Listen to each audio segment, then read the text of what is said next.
नमस्कार। Mid week में हम कर चुके हैं प्रवेश। स्वागत है आपका पावर ब्रेकफास्ट में। आपके साथ मैं हूं नेहा आनंद। देख लेते हैं कि आज बुधवार सुबह विदेशी बाजारों से हमारे मार्केट के लिए कैसे संकेत हैं।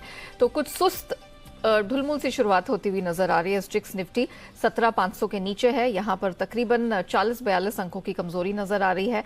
डाउ नैस्डैक फ्यूचर्स की बात करें तो एक छोटे दायरे का ही ट्रेड दिखाई दे रहा है। फिलहाल 20-23 अंकों की स्ट्रेंथ के साथ डाउ फ्यूचर्स 32,760 के पास कर रहा है ट्रेड और फ्लैट टू पॉजिटिव ट्रेड हम 13,000 के पास नैस्डैक फ्यूचर्स में भी होता देख रहे हैं। लेकिन बाकी एशियन मार्केट्स पर नजर डालें तो यहां पर कुछ सुस्त शुरुआत हुई है। जिस प्रकार से एसजीएक्स निफ्टी 40 अंक नीचे है। निके पर नजर डालिए 150 अंकों की कमजोरी यहां पर दिखाई दे रही है। टॉपिक्स फ्लैट है। कॉस्पी में 0.1% की कमजोरी है। स्ट्रेट टाइम्स ऑलमोस्ट 1/3% की कमजोरी के साथ ट्रेड करता हुआ दिखा है। और आप कह सकते हैं कि भारी उतार चढ़ाव के बीच आज कमोडिटी स्पेस में भी बड़ा ही मिला जुला सा रेंज बाउंड ट्रेंड दिख रहा है। सोना $1,800 के नीचे उतर आया है। चांदी $20 के पास अपने आप को होल्ड कर रही है। और कच्चा तेल हम देख रहे हैं कि कल दो ट्रेडिंग सेशन में इनफैक्ट थोड़ा सा चढ़ने के बाद आज हम देख रहे हैं एक छोटे दायरे का ट्रेड दिखाई दे रहा है। $96 के पास ब्रेंट है। तो नाम एक्सक्लूड $91 के नीचे कर रहा है कारोबार। क्या कुछ हुआ थे, लेकिन अंतर्राष्ट्रीय बाजार में खासा एक्शन दिखा है।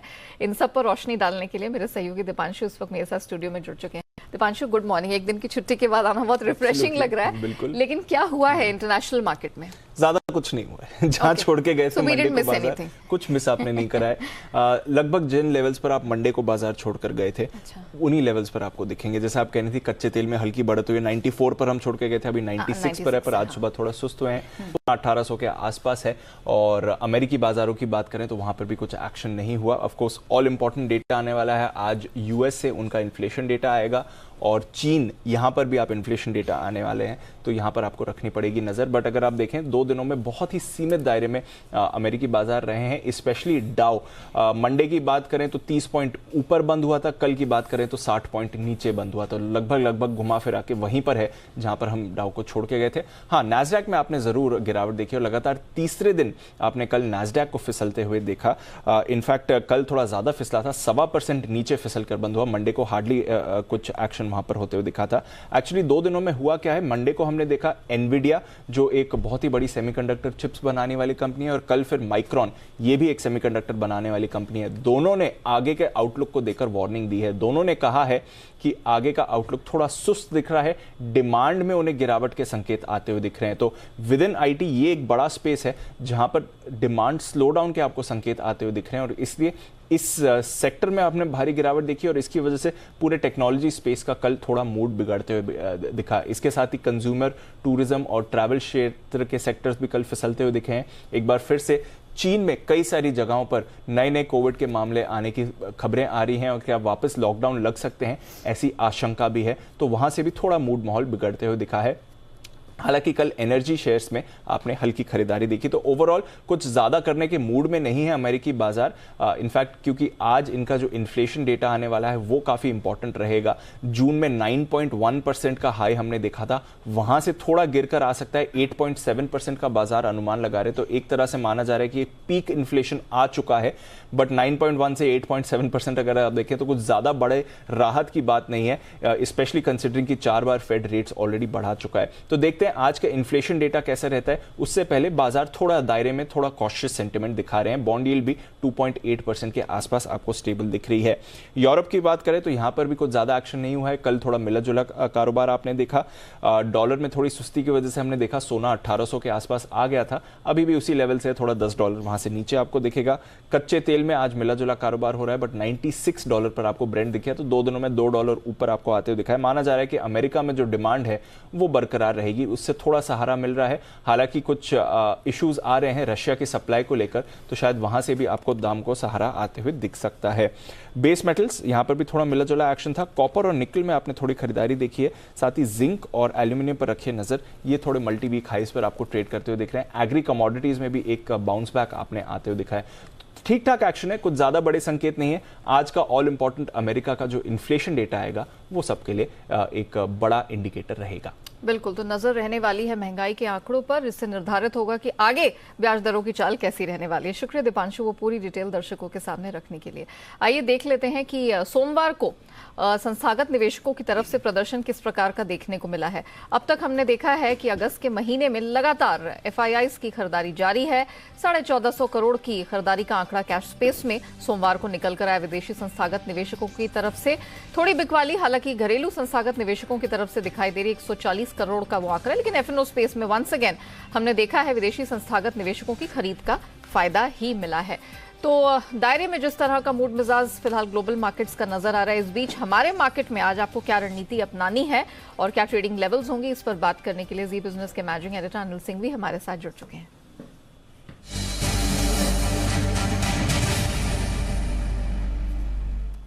Anil sir, good morning sir. बताइए कि आज के लिए क्या ट्रेडिंग रणनीति अपनानी चाहिए, निफ्टी बैंक निफ्टी क्या सपोर्ट रेजिस्टेंस लेवल्स होंगे सर?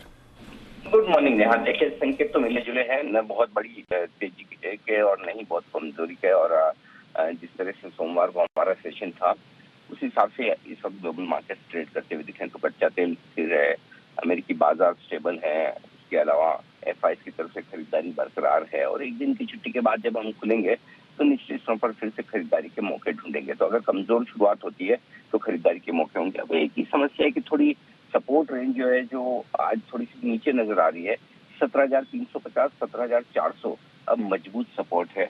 और आपको याद होगा हम लगातार 17,475 17,525 की रेंज की बात कर रहे थे, और सोमवार को जो हमारी क्लोजिंग मिली थी वो 17,525 पर मिली थी। तो आज भी पहले 17,475 17,525 इस 50 पॉइंट की रेंज में हम थोड़ा टाइम पास करेंगे। एक बार 17,525 के पार निकलने के बाद फिर हम हायर रेंज की तरफ जाने की कोशिश करेंगे, और वो हायर रेंज होगी 17,600 से लेकर 17,675। ये रेंज अचीवेबल नजर आती है, यहाँ तक जाने की कोशिश हो सकती है। और 350 से लेकर 17,400 ये बहुत ही मजबूत सपोर्ट है। बैंक निफ्टी सोमवार को बहुत ही बढ़िया 38,200 के पार ऊपर निकलकर क्लोजिंग दी है, मजबूती दिखा रहा है। और ऐसे में बैंक निफ्टी में हम अगर नीचे मौका मिलता है 37,700 37,900, ये मजबूत सपोर्ट जोन है। अगर किसी भी वजह से जैसा आज थोड़ी एशिया की शुरुआत दिख रही है, अगर वहां पर नीचे आता है तो वहां पर हमारे लिए खरीदारी के मौके बन जाएंगे। और ऊपरी स्तरों पर 38,500 38,600 हल्की फुल्की रुकावट की जगह है, वहां जाने की कोशिश बैंक निफ्टी कर सकता है। तो इन लेवल पर, इन रेंज पर नजर रखें, दोनों तरफ के मौके बन सकते हैं ग्लोबल मार्केट की सुस्ती को देखकर। और अगर आप दोनों तरफ ट्रेड नहीं कर सकते तो बाय ऑन डिप्स की रणनीति रखें, और सबसे बढ़िया जगह खरीदारी की 17,350 से 17,400 की है। बहुत बेहतरीन sir, thank you so much sir हमारे साथ जुड़ने के लिए, बताने के लिए कि आज जहां ग्लोबल मार्केट में थोड़ा सा आप कह सकते हैं रेंज बाउंड और मिले जुले से संकेत हैं, ऐसे में हमारे मार्केट्स में डिप्स पर भी खरीदारी का मौका है। तो सर ने क्लियरली यहां पर क्लैरिफिकेशन दे दिया, 17,350 से 400 ये आपके लिए एक खरीदारी की अच्छी रेंज हो सकती है। अपर बैंड यहाँ 2 चरणों में दिख रहा है, 17,475 के पार सर को 17,600 एंड इवेंचुअली 675 तक ही अपर रेंज तक स्ट्रेच करता हुआ निफ्टी दिखाई दे रहा है। सिमिलरली बैंक निफ्टी 37,700 से 900 ये एक सपोर्ट रेंज का काम करेगी, और जो अपर बैंड है वो 38,500 से 38,600 तक बनता हुआ ऊपर दिखाई दे रहा है। तो ब्रॉडर मार्केट्स में तो सर ने माना है कि निचले स्तरों से कुछ खरीदारी का ही मौका ढूंढना चाहिए, लेकिन खबरों के दम पर कहाँ एक्शन रहेगा। जून तिमाही के बहुत सारे नतीजे हैं जो हमने आते हुए देखे हैं, इन सब पर विश्लेषण के लिए तैयार है मेरे सहयोगी अरमान। Good morning. पहले तो बताइए, हम तो कल एक दिन की छुट्टी लेकर लौट रहे, लेकिन बहुत सारी कंपनियों ने नतीजे जारी किए हैं, कैसे रहे हैं? काफ़ी कंपनियों ने नतीजे जारी करती हुई दिखी हैं, जिसमें सबसे पहले भारतीय एयरटेल पर ध्यान रखिएगा, क्योंकि भारतीय एयरटेल का जो हमारा अनुमान था ओवरऑल मिक्स्ड नतीजे आते हुए दिखे हैं। जो हमारा अनुमान था उसके मुताबिक आय अगर देखेंगे, आय में आपको 4% का उछाल दिखेगा, आरपू में भी लगभग 3% का उछाल है। और अगर आप मुनाफे की बात करेंगे, मुनाफा हालांकि 20% घट कर आया है, हालांकि जो अनुमान था वहाँ अनुमान से बहुत कम आते हुए दिखे हैं। सिटी यूनियन बैंक की अगर बात करेंगे अपन, तो वहाँ पे जो नतीजे हैं वो हमारे अनुमान से बेहतर आते हुए दिखे हैं। एनआईएस में 17% का उछाल देखा गया है, मुनाफे में भी 30% का उछाल देखा गया है, और जीएनपीएस जो है, जीएनपीएस लगभग 4.7% से घटकर 4.65% पर आते हुए दिखे हैं। एबीबी इंडिया की बात करें तो आय लगभग 44% बढ़कर आती हुई दिखी है, मार्जिन्स में भी उछाल देखा गया है, 6.1% से बढ़कर 9.7% पर आते हुए दिखे, और मुनाफा तो लगभग 100% बढ़कर आता हुआ दिखा है। संवर्धन मदरसन सुमी की बात करेंगे तो जो नतीजे हैं वो मिक्स्ड हैं। आय लगभग 9% बढ़कर आई है। मार्जिन्स देखेंगे, मार्जिन्स में आपको कट दिखेगा 7.6% से घटकर 6.1%, और मुनाफा देखेंगे, मुनाफे में 51% का आपको कट देखा गया है। टाटा केमिकल्स सभी पैमानों पर अगर देखेंगे तो नतीजे काफी बढ़िया आते हुए दिखे हैं। आय लगभग 34% बढ़कर आई है, मार्जिन्स 20% से बढ़कर 25% पर आते हुए दिखे हैं, और मुनाफा भी लगभग 29% बढ़कर आता हुआ दिखा है। नाल्को ऑपरेशनली अगर आप देखेंगे तो वो जो हमारा अनुमान था उससे थोड़े कमजोर हैं। आय 53% बढ़कर आई है, मार्जिन्स देखेंगे फ्लैट रहे हैं 23% पर, और मुनाफा देखेंगे, मुनाफा 66% का था जो कि अनुमान से थोड़े कमजोर आते हुए दिखे हैं। जीएनएफसी की बात करेंगे, नतीजे बढ़िया आते हुए दिखे हैं। आय लगभग 94% बढ़ी है, मार्जिन्स में देखेंगे मार्जिन्स फ्लैट रहे हैं, और मुनाफा भी अगर बात करेंगे मुनाफा 137% बढ़कर आते हुए दिखा है। और अंत में अगर आईजीएल की बात करेंगे तो आईजीएल में आय लगभग 33% बढ़कर आई है, मार्जिन्स थोड़े घट के आए हैं 20.8% से घटकर 19.3% पर आते हुए दिखे हैं, और जो टोटल वॉल्यूम्स है वो लगभग 13% बढ़कर आते हुए दिखे हैं। चलिए, तो ये वो कंपनियां हैं जिन्होंने अपने तिमाही नतीजे जारी किए। अरमान, लेकिन बताइए कि खबरों के दम पर आज कहाँ एक्शन रहेगा, ट्रिगर्स कौन से हैं, कौन कौन सी कंपनियां हैं जो आज नंबर्स जारी करेंगी? आज काफी कंपनियों के नतीजे आते हुए दिखेंगे आपको। निफ्टी में हिंडाल्को, टाटा कंज्यूमर, कोल इंडिया, आइशर मोटर जैसे कंपनियां जिनके नतीजे आते हुए दिखेंगे। F&O में 12 कंपनियां हैं जिनके नतीजे आते हुए, जिसमें आरती इंडस्ट्रीज, एनबीसीसी, पीडीलाइट इंडस्ट्रीज जैसे कई स्टॉक है जिनके नतीजे आते हुए दिखेंगे। एक्स डेट्स हैं एनटीपीसी में फाइनल डिविडेंड 3 का, सिटी यूनियन बैंक डिविडेंड 1 का। अब खबरों पे आ जाते हैं। खबरों पे सबसे पहले ग्रेन्यूल्स पर ध्यान रखिएगा, जिसका करंट मार्केट प्राइस 314 है। बोर्ड ने 63 लाख शेयर के बायबैक को मंजूरी दे दी, और जो भाव है वो 400 रुपए का भाव है, जो कि मौजूदा जो भाव है उससे लगभग 27% प्रीमियम पर है, और टेंडर ऑफर के जरिए ये किया जाएगा। इक्लर्क्स सर्विसेज पर ध्यान रखिएगा, हर 2 शेयर पे 1 बोनस शेयर देने के लिए मंजूरी मिल चुकी है। जेएसडब्ल्यू स्टील, उनका जुलाई का जो है प्रोडक्शन का अपडेट आता हुआ दिखा है, जिसमें जो कुल स्टील है उसमें प्रोडक्शन जो है वो 14% बढ़कर आता हुआ दिखा है। स्पाइसजेट कंपनी में जो राउटर्स में एक आर्टिकल था कि आईडीएफसी, इंडियन बैंक और यस बैंक, उन्होंने स्पाइसजेट के कुछ लोन्स को हाई रिस्क पर कर दिया, उस पर उनका क्लैरिफिकेशन आता हुआ दिखा है कि कंपनी के किसी भी लोन को कोई भी बैंक ने हाई रिस्क या अलर्ट पर नहीं रखा है। रेटगेन ट्रैवल टेक्नोलॉजीज की अगर बात करेंगे तो इन्होंने एक एआई पावर वाला एयरलाइन ट्रैवलर फोरकास्ट जो सॉल्यूशंस जो है वो लॉन्च कर दिया है। इंडियन ह्यूम पाइप की अगर बात करेंगे कि कंपनी को 2 प्रोजेक्ट के लिए मध्य प्रदेश सरकार से लगभग 260 करोड़ का ऑर्डर मिलता हुआ दिखा है। और अंत में अगर ब्रिगेड इंटरप्राइजेस पर ध्यान रखेंगे तो कंपनी ने चेन्नई और बेंगलुरु में प्राइस लैंड पार्सल डेवलप करेगी, और अगले 4 से 5 साल में 4000 करोड़ की आय की इससे उम्मीद है।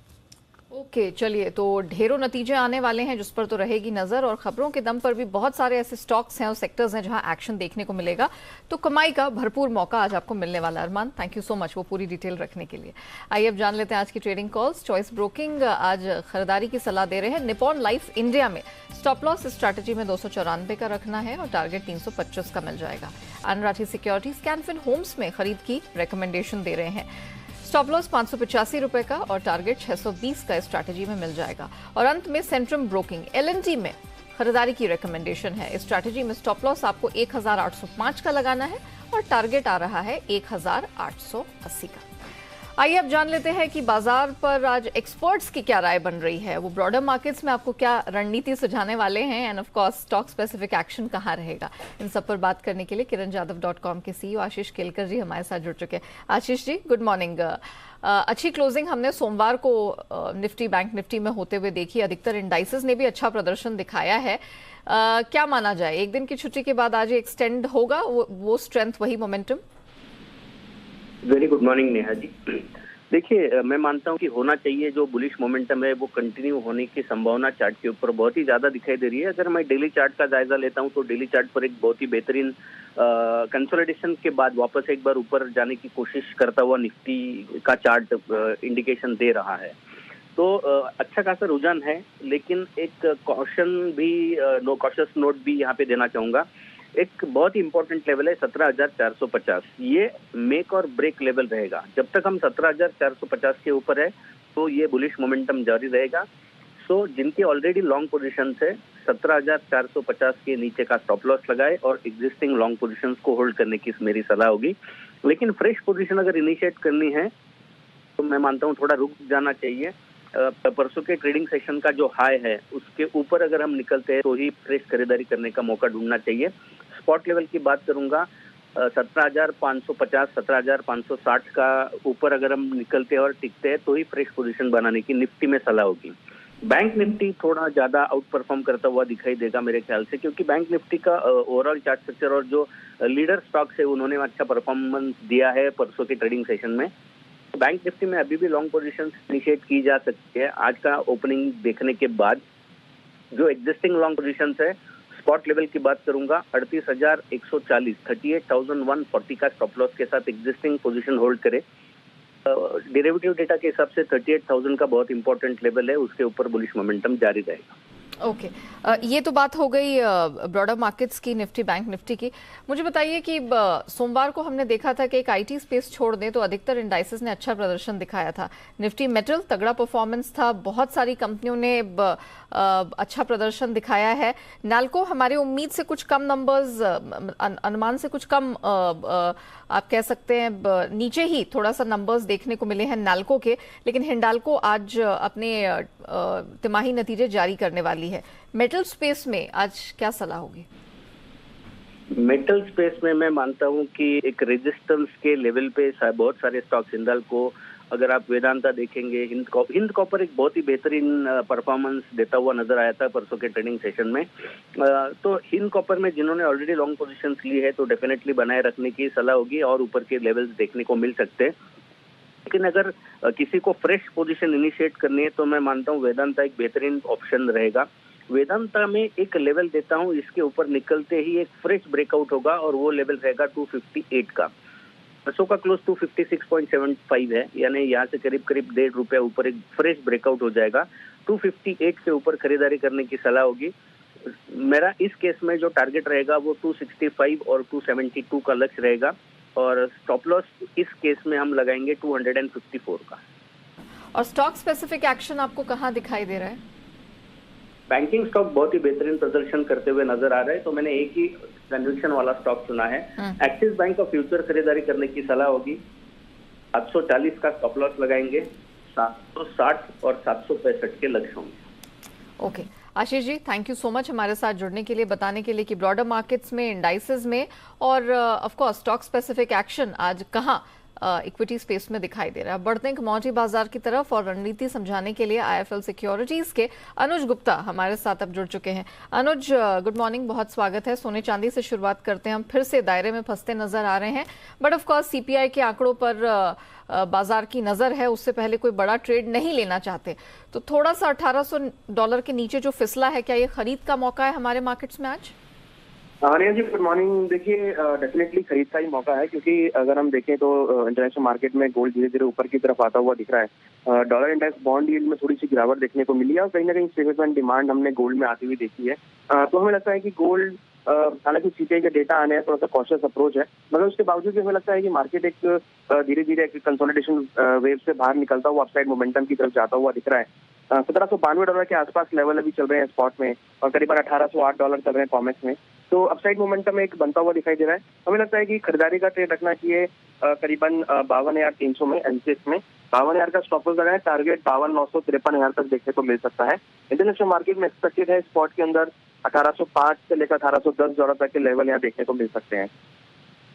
ये तो बात हो गई सोने की, लेकिन कच्चे तेल में क्या? हम दोनों तरफ के फंडामेंटल्स को इस पे काम करता हुआ देख रहे हैं। एक तरफ सेंट्रल यूरोप को फिर से रशियन तेल की दिक्कतें होने लगी, दूसरी तरफ अमेरिका में वीकली भंडार बढ़ता हुआ दिखा है। तो जरा बताइए कि कच्चे तेल में अब क्या किया जाए?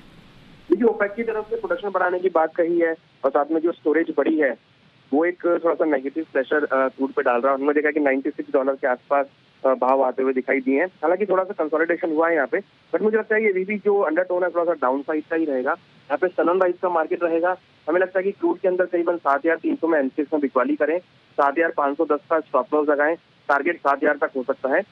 एनसीएक्स इंटरनेशनल मार्केट में एक्सपेक्टेड है कि $90 से लेकर $93 और फिर उसके बाद $87, ये 3 लेवल रहेंगे जो कि थोड़ा वॉचफुल रहेंगे और मुझे लगता है कि ये लेवल्स भी आते हुए दिखाई दे सकते हैं, क्योंकि सेंटीमेंट थोड़ा सा क्रूड के लिए नेगेटिव होता हुआ दिखाई दे रहा है। क्रूड के लिए सेंटिमेंट है, नेगेटिव प्रेशर रहेगा। मेटल स्पेस में जरा बताइए क्या किया जाए, क्योंकि यहाँ पर मिला जुला सा ट्रेड हमने देखा है। ऑल्दो जिंक है वो अपना दायरा पुश करने की ऊपर की तरफ कोशिश कर रहा है, लेकिन कॉपर फिर से रेंज बाउंड होता हुआ दिखा है। तो copper end of course silver में भी जरा रणनीति बताइए। और देखिए बेस मेटल में हमने एक विशेष रिकवरी आते हुए देखी है। अगर हम जिंक की बात करें तो करीबन 8 हफ्ते के हाई पे ट्रेड करता हुआ दिख रहा है। कॉपर भी देखें तो करीबन 5 हफ्ते के हाई पर है, और इवन अगर हम लेड की बात करें तो वो भी करीबन 9 हफ्ते के हाई पे ट्रेड करता हुआ दिखाई दे रहा है। तो सभी बेस मेटल में एक लोअर लेवल से रिकवरी आते हुए देखी है।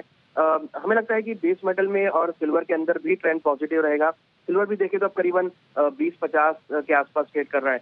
तो सिल्वर के अंदर भी हमारी खरीदारी की सलाह रहेगी 58,500 में, स्टॉप लॉस 57,900 का, टारगेट 59,500 60,000 तक हो सकता है। बेस मेटल में कॉपर मुझे लगता है कि खरीदारी का ट्रेड ले सकते हैं करीबन 660 के आसपास, स्टॉप लॉस 654 का रहेगा, टारगेट 670 तक हो सकता है। इसके अलावा एल्युमिनियम और जिंक के अंदर भी खरीदारी का ट्रेड बना के चल सकते हैं। अच्छा, एक मुझे रुपी पर, यूएसडी आईएनआर पर अपना व्यू दे दीजिए। 7966 के पास हमने लास्ट क्लोजिंग अपनी देखी थी। अब यहाँ से मूवमेंट कैसा रहेगा? डॉलर भी काफी हद तक स्टेबल है, 106 के इर्द गिर्द ही घूम रहा है, ना ज्यादा तेजी है ना कमजोरी है। तो आज क्या रणनीति हो सकती है यूएसडी आईएनआर? और देखिए जिस तरीके से हमने एक थोड़ा सा रिवाइव इक्विटी मार्केट में आते हुए देखा है, हमें लगता है कि रुपी यहाँ पे थोड़ा सा एक अप्रिशिएट हो सकता है। तो यहाँ पर हमारी सेल का कॉल रहेगा। इवन अगर हम लेवल वाइज भी देखें तो 80 एक स्ट्रॉन्ग बैरियर के तौर पर, 80-50 एक स्ट्रॉन्ग बैरियर के तौर पर यहाँ पर दिखाई दे रहा है। हमें लगता है कि सेलर वाइज का मार्केट यूएसडीआईएनआर में हो सकता है। डॉलर बिकवाली का ट्रेड ले सकते हैं 79.90 में, स्टॉप लॉस 80.20 का लगाएं, टारगेट 79.50 तक हो सकता है। हमें लगता है कि आने वाले दिनों में रुपी थोड़ा सा अप्रिशिएट होकर 79.50 79 तक के लेवल दिखा सकता है। ओके, ठीक है, चलिए, थैंक यू सो मच अनुज हमारे साथ जुड़ने के लिए, बताने के लिए कि नॉन एग्री स्पेस और करेंसी मार्केट में आज क्या रणनीति अपनाकर चल सकते हैं। आइए अब बात करते हैं एफआईआर यानी कि एफआईआई इन्वेस्टमेंट रिपोर्ट की। देख लेते हैं कि विदेशी ब्रोकरेजेस ने आज किन स्टॉक्स पर क्या रिकमेंडेशन दी है। टोरेंट पावर से शुरुआत करेंगे। Morgan Stanley equal weight initiate करते हुए नजर आए हैं, टारगेट 533 का है। एबीबी पर मैक्वेरी आउट परफॉर्म का स्टैंस लेके चल रहे हैं 2700 के टारगेट के साथ।